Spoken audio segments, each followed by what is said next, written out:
Polygon just raised $450 million in a token sale led by Sequoia Capital India and including SoftBank and others. Now, Polygon, which runs the MATIC network and supports the native MATIC token, is really the scaling solution, the little scaling solution that could. This is a big old funding round. Its first major funding round since it came out of stealth back in 2017.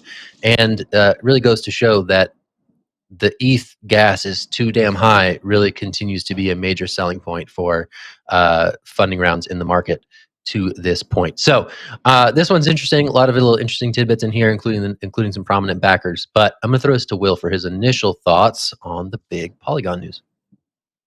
Yeah, I want to go back in time a little bit. So just put your seatbelts on. Not too far. 18 months ago, Vitalik Buterin, who created Ethereum, was co-founder of it, wrote a blog post called A Rollup-Centric Roadmap, essentially kind of laying out what the future of Ethereum looked like in terms of scaling. So everyone knows the buzzword ETH2. What does that mean? Very complex depending on kind of what crowd you're in. But a rollup-centric roadmap kind of diverts away from the ETH2 plan most people are familiar with, and it introduces this idea of rollups, which is basically a blockchain on top of a blockchain squared, if you will.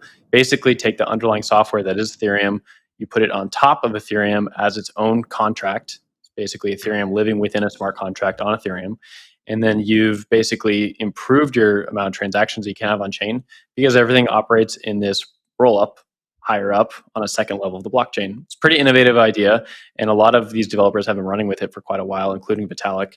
And that's where Polygon came in and was successful, right? They started implementing this quite a while ago. They also started implementing some other scaling techniques, and they've been very successful. Most people know Polygon now, including like typical people who are not really into the cryptocurrency space. They know about Polygon. They've maybe even used Polygon, which is not something you can say for a lot of these other roll-ups that are out there. They've been very successful. And you see that in the token price, right? I think it almost hit $2 today. It's been over the $2 mark for a while. And this was a token that back in the 2017, 2018 doldrums was trading for cents. Nobody knew about it. No one knew about this project, but lo and behold, it's well over 100x to its current position, trading about $2 a pop. Jen, I want to throw this one over to you. When you see headlines like this, $450 million, where does that make you think we're at in the bull market? I don't know if I can answer where I think we are in the bull market, but when I see headlines like this, I always want to look and see where people are placing their bets. Like $450 million is a lot of money. What's the plan? What is Polygon going to do with the money? And I thought it was interesting that they are investing in zero knowledge tech. You know, we had Steve Aoki on the show last week, and he said for him, Web3 is really about owning your own data, right? Leaving the party with your clothes on. And it looks like Polygon is investing a lot of the money from this round. Well, not a lot. That is some sensational journalism on my part. Some of the money from this round is going towards zero knowledge tech, which I think is a really important narrative of Web3. So I look forward to seeing what they come up with and if they can take the lead when it comes to protecting your data as we explore Web3. Sandali, Zach?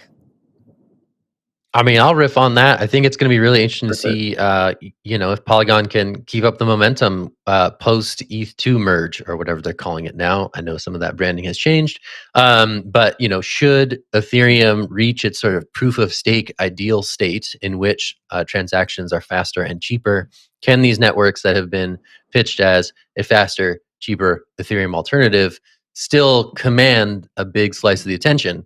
And if we're to believe SoftBank and Galaxy and all the other people in this major funding round, there is a thesis that that is going to be possible, that there will be room for the MATICs of the world as well as for the ETH2s of the world. So it's going to be interesting to see if that plays out over time. When that switchover, when that merge is likely to occur is still a bit TBD. Will correct me on that if that's not the case, but I think in the long term, or at least in the medium term, it's going to be interesting to see if those two projects end up butting heads. I don't think in the short term they will, because right now MATIC is able to sort of fill a niche when it comes to cheaper, faster NFTs, other stuff that would otherwise be prohibitively expensive in the fee department. So interesting to see that they're getting a big time injection of capital through this token sale. But Sandali, I'll toss it to you.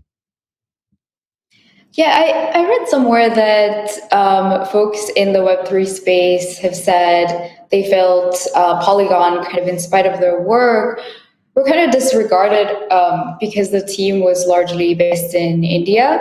India is a huge market and a gold mine for talented developers. And there's this huge misconception among VCs in the Western world, I feel like, where they think you don't need a lot of money to build things over there because, you know, they think wages are lower and they assume $10 million can do a lot more in local currencies. So I think that perception can do a lot of harm because the goal at the end of the day is to build high quality global products that support also talented developer communities as well as consumers. So that's very much in line with crypto's philosophy, right?